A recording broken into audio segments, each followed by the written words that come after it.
Moja kati ya matukio ambayo yalitokea kwa siku ya jana Nigeria Lagos pale, kulikuwa na matukio mengi sana ambayo yaliweza kutokea. Miongoni mwa matukio makubwa zaidi ambayo ni ngumu sana kusaulika, especially kwa mtu kama Zuchu na kwa watu wengine ambao ni wakaribu wa Diamond. Diamond alikuwa anafanywa interview na moja kati ya waandishi wa habari ambao waliweza kuhudhuria kwenye harusi ya Juma Jux kwa siku ya jana. Diamond aliulizwa swali akaambiwa, vipi kwa upande wako, uko tayari kuoa Nigeria?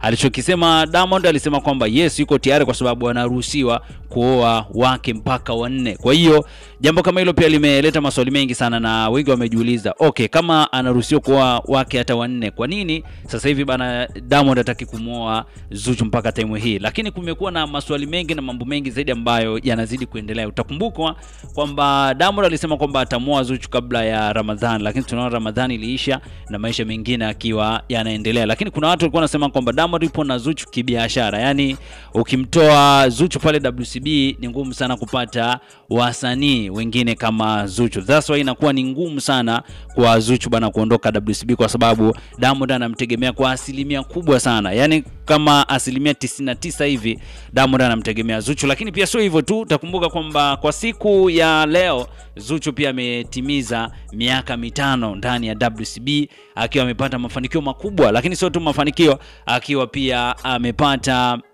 ushawishi mkubwa. Yani ana ushawishi mkubwa sana, sio tu East Africa, hata duniani pia ushawishi wake ni mkubwa sana. Lakini speaking about harusi ya siku ya jana ya Juma Jux, kiukweli walikuwepo mastaa wengi sana. Alikuwepo Jinako kama ulivyoona, alikuwepo Diamond, alikuwepo Ommy Dimpoz, alikuwepo Zuchu mwenyewe, walikuwepo na mastaa kibao, si ndio?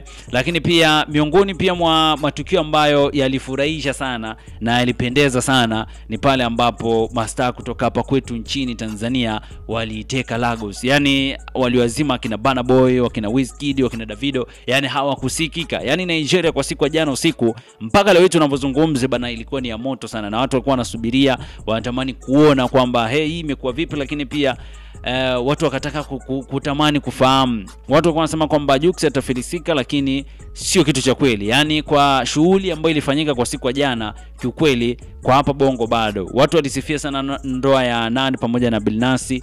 Watu wakawa wanasifia baadhi ya ndoa mbalimbali ambazo zimepita, lakini of course ya Jux ilikuwa ni kubwa na ya aina yake ambayo iliweza kufanyika kwa siku ya jana. Na ukitaja miongoni mwa wasanii ambao sasa hivi wanatazamwa na wanapendwa zaidi nchini Nigeria, hatuwezi kuacha kumzungumzia Juma Jux. Yani akitoka Diamond wa kwanza, anafuata Jux hapo wa pili kwa watu ambao wanapendwa zaidi Nigeria this time, kwa sababu yote kwa yote ni kwa sababu ya Jux alivyoamua kuingia Nigeria. Ni kama wa Nigeria walikuwa wanaitamani ndoa hii bana iweze kufungwa kwa haraka ili watu hawa waweze kuishi pamoja. Lakini matukio yalikuwa ni mengi na ni makubwa na ya kufurahisha. Wewe ni tukio gani ambalo lilikufurahisha kwenye siku ya jana, kwenye usiku wa Juma Jux pamoja na mpenzi wake Priscilla? Jana ilikuwa ni JP, yani Jux, alafu ile P ni Priscilla, alafu akaweka 2025. Ilikuwa ni bonge moja ya harusi. Kama wewe ni kitu gani ambacho kiliweza kufurahisha, niandikie maoni yako hapo chini. Lakini kubwa zaidi, usisahau bana kusubscribe channel yetu ya BM Basha TV. Big up sana kwa wale ambao wamesubscribe channel yetu ya BM Basha TV. Na leo msanii wetu tunamzungumzia ndio huyu hapa.